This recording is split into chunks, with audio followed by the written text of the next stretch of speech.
நூற்று சுவர்க்கும் புகுகின்ற அம்மனாய், நூற்று சுவர்க்கும் புகுகின்ற அம்மனாய், மாற்றமும் தாரோ வாசல் தீரவாதார், நூற்று சுவர்க்கும் புகுகின்ற அம்மனாய், மாற்றமும் தாரோ வாசல் தீரவாதார், நாற்றல் தூழாய் மூடி நாராயணன் நாற்றல் துழாய் மூடி நாராயணன்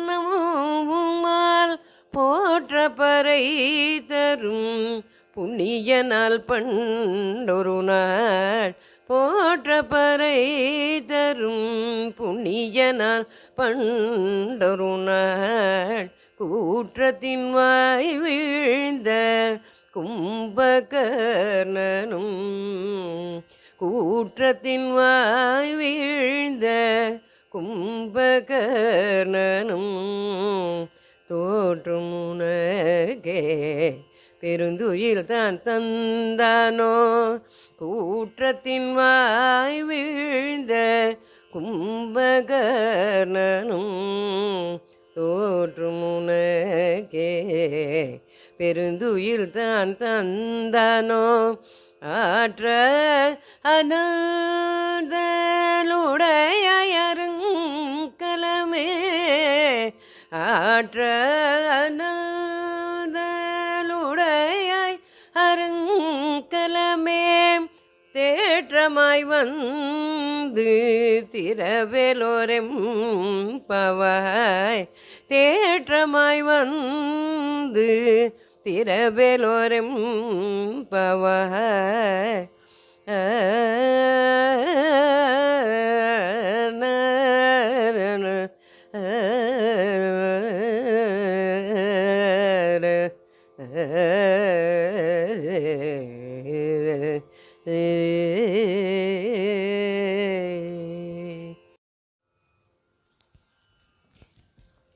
நூற்றுச் சுவர்க்கம் புகுகின்ற அம்மனாய், மாற்றமும் தாராரோ வாசல் திரவாதார், நாற்றத் துழாய் முடி நாராயணன் நம்மால் போற்றப் பறை தரும் புண்ணிய நாள் பண்டொரு நாள், கூற்றத்தின் வாய் வீழ்ந்த கும்பகர்ணனும், தோற்றும் உனக்கே பெருந்துயில் தான் தந்தானோ, ஆற்றானந்தலுடையாய் அருங்கலமே, தேற்றமாய் வந்து திரவேலோர் எம்பாவாய். இந்த பாசுரத்தில் பகவத் பதத்தில் மிக்க பற்று உள்ளவளான அனுபவ அதிகாரியை எழுப்புகிறார்கள். சித்த சாதனை என்னும் கிருத கிருத்தியத்துவம் என்கிற பெரிய தர்மம் இதில் பேசப்படுகிறது. அதாவது நமக்கு விதிக்கப்பட்ட தர்மத்தை நாம் செய்து முடித்து விட வேண்டும். செய்து முடித்தோமானால் ஒரு விசாரமும் இல்லாமல் இருக்கலாம். அவ்வாறு செய்தால் நமக்கு நிச்சயம் உயர்ந்த கதியை கொடுப்பான் அந்த நாராயணன். இந்த கிரகத்தில் படுத்து இருப்பவள் அப்படி செய்ய வேண்டிய கடமைகளை எல்லாம் நன்கு செய்தவள். நூற்று சுவர்க்கும் புகுகின்ற அம்மனாய் என்று கூறுகிறாள் ஆண்டாள். அப்படி கடமைகளை செய்து நோன்பு நூற்று ஸ்வர்க்கமாகிற சுகத்தை அனுபவிக்கிறவளே என்று அழைக்கிறார்கள். இங்கே ஸ்வர்க்கம் என்று இந்திரலோகம் பேசப்படவில்லை. அங்கு சென்றால் மறுபடியும் பிறவி உண்டு. இங்கு கூறப்படும் ஸ்வர்க்கம் மறுபடி திரும்பி வராமல் மறுபடியும் பிறவி இல்லாத இடம். நாம் இந்த பூமண்டலத்தில் வாழும் வாழ்க்கை நரகம் போன்ற வாழ்க்கை. என்ன இப்படி சொல்கிறீர்கள்? நாங்கள் எல்லோரும் மிகவும் சந்தோஷமாகத்தானே இருக்கிறோம். இனஃப் மணி, பேங்க் பேலன்ஸ், வீடு, காரு, பங்களா என்று எல்லாம் நிறைந்து ஆனந்தமாகத்தானே அனுபவித்து கொண்டிருக்கிறோம் என்கிறீர்களா? இல்லை, இல்லவே இல்லை. இது ஆனந்தமான வாழ்க்கையே இல்லை. இது அல்பமான சுகத்தை கொடுக்கும் துக்கம் கலந்த வாழ்க்கை. பணம் காசு தேவைதான், ஆனால் இதுவே பூரண பிரம்மானுபவம் இல்லை. மேற்கூறிய விதிக்கப்பட்ட தர்மங்களை அனுஷ்டித்து வந்தால் பூரண பிரம்மானுபவம் கிட்டி பரமானந்தத்தை அடைவோம். தியாகராஜ சுவாமிகள் இன்னும் ஒரு படி மேலே சென்று ராமபக்தி என்னும் சாம்ராஜ்யத்தில் திளைத்தவர்களான பாகவத உத்தமர்களை தரிசனம் செய்தாலே அத்யந்த பிரம்மானந்தம் கிடைத்து விடுகிறது என்கிறார். அமானவுலகில்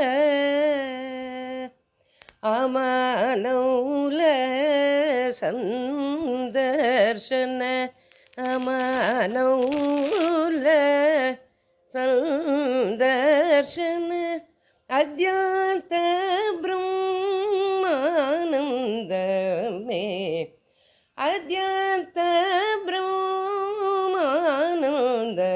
ಮೇ ರಾಮ ಭಕ್ತಿ ಸಾಮ್ರಾಜ್ಯ ಮೇ ಮಾನೌಲ ಕವೇನೋ ಮನಸ ರಾಮ ಭಕ್ತಿ ಸಾಮ್ರಾಜ್ಯ.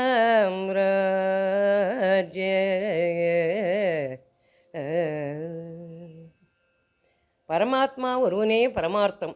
பணம், காசு, வீடு, வாசல் இவையெல்லாம் பரமார்த்தம் ஆகாது. அர்த்தம், அதாவது பணம், செல்வாக்கு, புகழ் இவை இருக்கும்போது எல்லோரும் கொண்டாடுவார்கள். இல்லை என்றால் மதிப்பதில்லை.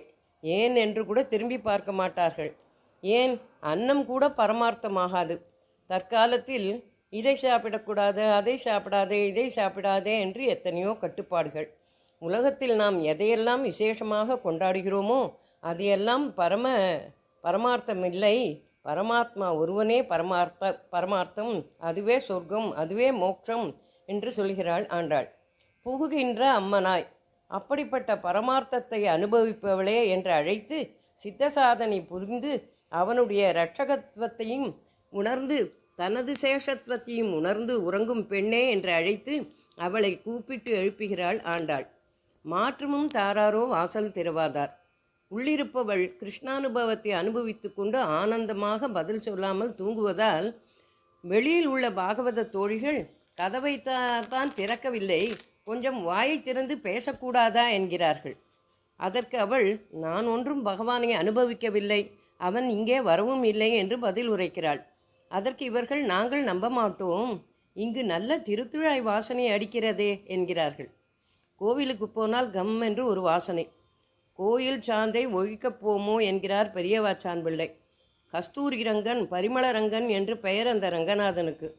கோவிலில் கர்ப்பகிரகத்திற்குள் நுழைந்தால் அழகான வாசனை, சுகமான வாசனை. அந்த வாசனையை யாராவது ஒழிக்கப் போமோ என்கிறார். அந்த மாதிரி பரமாத்மா அந்த கிரகத்திற்கு வந்துவிட்டு போனதன் அடையாளமாக துளசியின் வாசனை மிகவும் அடிக்கிறது என்பதை நாற்றத்துழாய்முடி நாராயணன் என்பதன் மூலம் விளக்குகிறாள் ஆண்டாள். இவ்விடத்தில் துளசி மாதாவை பற்றி ஓரிரு வார்த்தைகள். திருத்துழாய் துளசி என்கிறோம். துளசி கேசவனுக்கு மிகவும் பிடித்தமானவள். பெருமாள் கோவில்களிலும் நம் கிரகங்களிலும் ஆராதனை, அர்ச்சனை போன்ற எல்லா காரியத்திற்கும் நாம் உபயோகிக்கிறோம். துளசியை கிரகிக்கும் போது சொல்லப்பட்ட நியமங்களை பின்பற்ற வேண்டும். வைகுண்டத்தில் துளசி செடிகள் நிறைய இருக்கின்றனவாம். துளசி ஒரு மூலிகை, நிறைய மருந்துகளில், கஷாயங்களில் சேர்க்கப்படுகிறது. பல நோய்களை குணப்படுத்துகிறது. இந்த இடத்தில் ஒரு சிறிய கதை. ராமன் பட்டாபிஷேகம் முடிந்தவுடன் வெளி காரியங்களை கவனிப்பதற்காக சற்று வெளியில் சென்றானாம். அது சமயம் அவனுடைய மித்திரரான ஒருவர் நிறைய கூடையாக பழங்கள், புஷ்பங்கள், இவைகளை எடுத்து காணிக்கையாக ராமருக்கு அனுப்பியிருந்தார். அப்பொழுது சீதா பிராட்டி இல்லத்தில் இருந்தாள். அவள் அவற்றை வாங்கி கொண்டு சேவகனை அனுப்பிவிட்டாள். புஷ்பங்களை மாலையாக கட்டி குலதெய்வமான ரங்கநாதனுக்கு சமர்ப்பித்தாள். அதர சாமான்களையும் இதர சாமான்களையும் உள்ளே எடுத்து வைத்து தானும் பூக்களை சூடிக்கொண்டு பழங்கள் அனைத்தையும் நிவேதனம் பண்ணினால் ராமனின் வரவை எதிர்பார்த்து காத்து கொண்டிருக்கிறாள். ராமபிரானும் வந்து சேர்ந்தான். வந்தவுடன் சீதை அலங்கார பூஷிதையாக நிற்பதை பார்த்து, சீதே, இன்று என்ன விசேஷம் என்று கேட்டான். தங்களுடைய மித்திரர் அனுப்பிய பதார்த்தங்களை எல்லாம் இப்படி விநியோகித்தேன் என்றாள். ரொம்ப சந்தோஷம் என்றான் ராமன். கொஞ்ச நாட்கள் ஆயிற்று. துவாதசி வந்தது.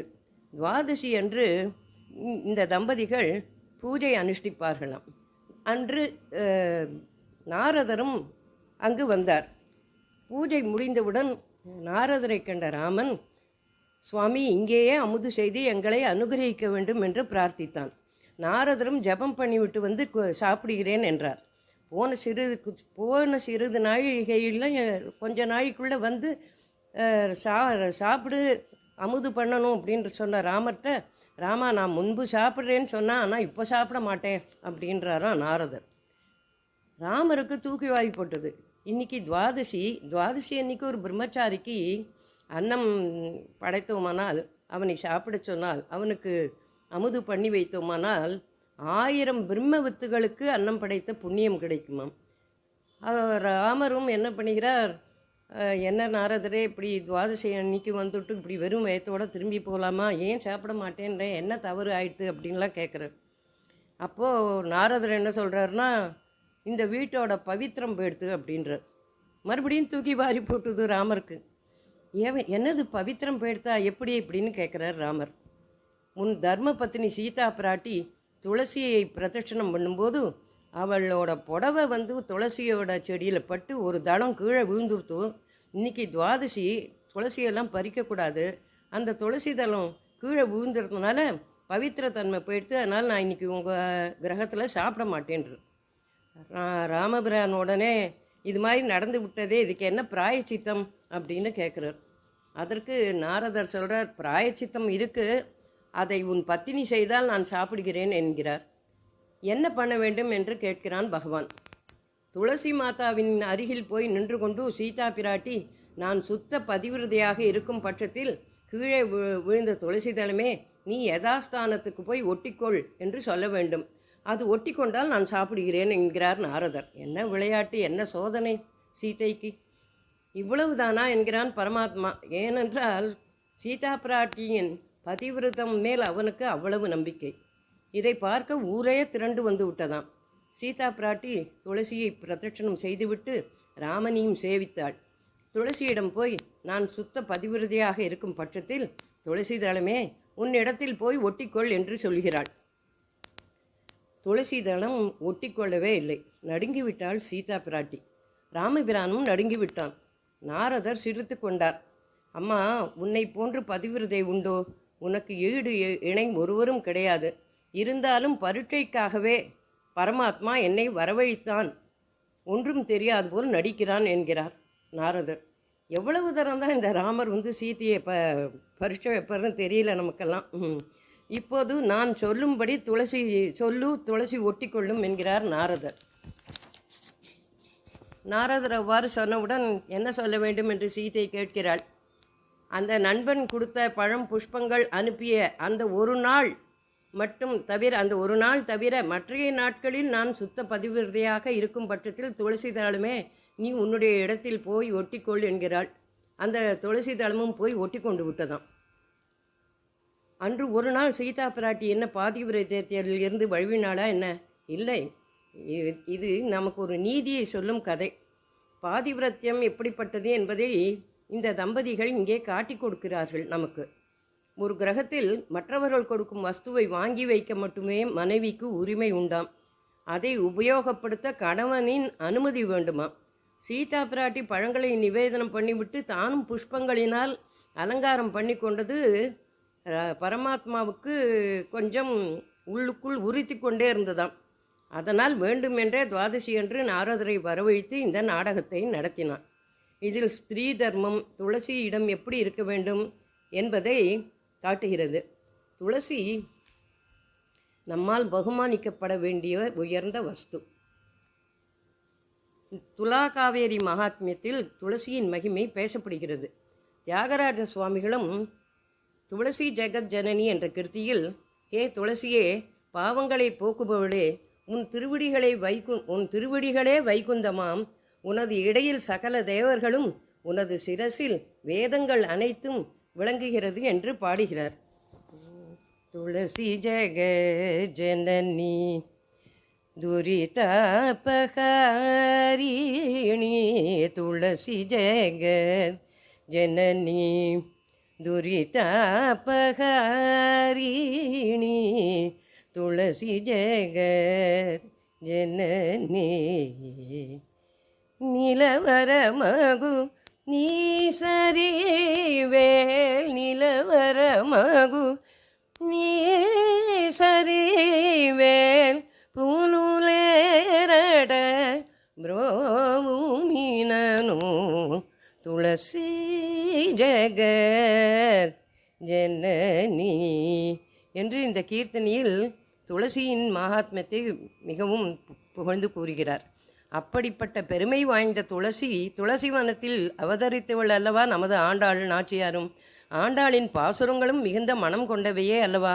அந்த திருத்துழாயை திருமுடி முதல் திருவடி வரை தரிக்கிறான் நாராயணன். அப்படிப்பட்ட திருமேனி கந்தத்தோடும் திருத்துழாய் கந்தத்தோடும் கமழ்கிறதாம் அந்த கிரகம். அந்த நாராயணனை நம்மால் போற்ற பறை தரும் புண்ணிய நாள் என்கிறாள் ஆண்டாள். நாம் ஸ்தோத்திரம் பண்ணுவதை விரும்புவன் அந்த பரமாத்மா. அவன் ஸ்தோத்திர பிரியன். நாம் செய்யும் ஸ்தோத்திரத்திற்கு நாம் விரும்பும் அனைத்தையும் கொடுத்து கைங்கரிய புருஷார்த்தத்தையும் கொடுப்பவன் அந்த பரமாத்மா. ஸ்தவ்யஸ்தவ பிரிய ஸ்தோத்திரம் ஸ்துதி ஸ்தோத்தாரண பிரியகா என்று சகஸ்ரநாமத்தில் வருகிறது. வேதமறிந்த பெரியோர்கள், ஆத்மஞானம் உடையவர்கள், பெருமைகளை உடைய மகிமை பொருந்திய ஸ்ரீமன் நாராயணனே சித்தோபாயம் என்று உணர்ந்து அவனே சனாதன தர்மம் என்பதை இங்கு புண்ணியன் என்கிறார்கள். இவ்வாறு பலவாறு சொல்லியும் அவள் எழுந்து வராததால் சற்று பரிகாசத்துடன் ஒரு வாக்கியத்தை சொல்கிறார்கள். பண்டொரு நாள் கூற்றத்தின் வாய் வீழ்ந்த கும்பகர்ணனும் தோற்றும் உனக்கே பெருந்துயில்தான் தந்தானோ என்று அந்த கும்பகர்ணனை இந்த இடத்தில் உதாரணம் சொல்கிறார்கள். தூக்கத்தையே வரமாக வாங்கி கொண்டவன், ஏகப்பட்ட பலம் கொண்டவன், பரம துஷ்டன். அவனுக்கு பலத்தையும் கொடுத்து தூக்கத்தையும் கடைசியில் கொடுத்து விட்டான் பரமாத்மா. எப்பொழுதும் அவன் முழித்து கொண்டே இருந்தால் எவ்வளவு அக்கிரமங்கள் நடக்கும். கும்பகர்ண குலகிரி விதளன தம்போலி பூத நிஷங்க கங்கபத்ர என்கிறார் சுவாமி தேசிகன். தூக்கத்திற்கே வரம் வாங்கி வந்த அவனை எழுப்புவது கஷ்டம். கும்பகர்ணனுக்கும் இந்த கிரகத்தில் தூங்குவர்களுக்கும் ஒரு போட்டியாம். போட்டின்னு பார்த்தா என்ன ஏதுன்னே பார்க்க மாட்டா, தீவிரமாக அதில் இறங்கிடுவா. இதில் தோற்றவர்கள் தங்களிடம் உள்ள உயர்ந்த விஷயங்களை ஜெயித்தவர்களுக்கு கொடுக்க வேண்டும், அதான் கண்டிஷன். அதில் கும்பகர்ணன் இந்த போட்டியில் தோற்றுவிட்டதால் தன்னிடம் உள்ள உயர்ந்த விஷயமான தூக்கத்தை உளுக்கு கொடுத்து விட்டான் என்று அதை சொல்லி எழுப்புகிறார்கள். ஆற்ற அனந்தலுடையா என்று மிக்க சோம்பலை உள்ளவளே, இவ்வளவு சொல்லியும் இன்னும் கதவை திறவாமல் இருக்கிறாயே என்று, அருங்கலமே என்று கிருஷ்ணனுக்கு பிடித்தமான சத்பாத்திரமே எழுந்து வந்து கதவை தேற்றமாய் வந்து திரவேலோரெம்பாவாய் என்று அவளை படுக்கையில் இருந்து திரவேலோரெம்பாவாய் என்று அவளை படுக்கையில் இருந்து நேரே எழுந்து வந்து விடாதே. நாங்கள் ஏகப்பட்ட பேர் வெளியில் நிற்கிறோம், சமூகத்தில் எப்படி இருக்க வேண்டுமோ அப்படி வா என்கிறார்கள். என்ன அழகான ஒரு வார்த்தை பாருங்கள். இங்கு ராமாயணத்தில் வரும் ஒரு காட்சியை எடுத்து சொல்கிறார் பெரிய வாச்சான் பிள்ளை. சில பேர் அது காலம்புற போனோம்னா எழுந்தன் வந்து கதவை தருப்பா, அவளை பார்க்கவே சகிக்காது.